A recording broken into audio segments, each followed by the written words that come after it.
vērtīgos projektus. Mēs varam organizēt dažāda veida aktivitātes, pasākumus, koncertus.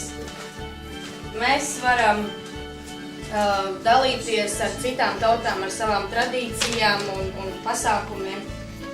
Mēs varam doties dažāda veida apmaiņās.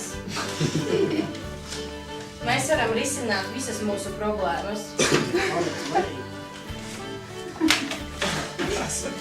Mēs varam paust savu viedokli ne tikai mazās pilsētu robežās, bet pa visu Latviju un Eiropu.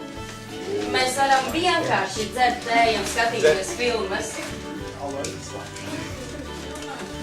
Mēs varam klausīties mūziku, jo mūzika un māksla tas ir mūsu otrais es.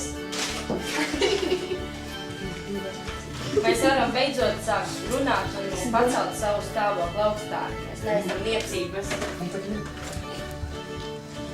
Mēs varam veidot dažāda veida kontaktus un sadarbības ar citu veidu jauniešiem.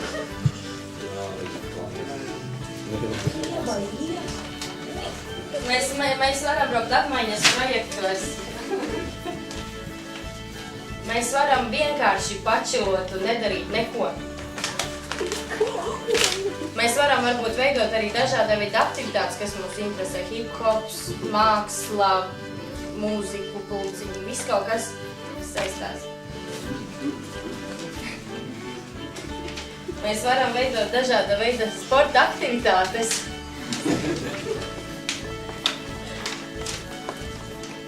Mēs varam cīnīties par savām idejām, veidot iniciatīvu projektus un pārstāvēt paši sevi. Mēs varam būt vienkārši forši.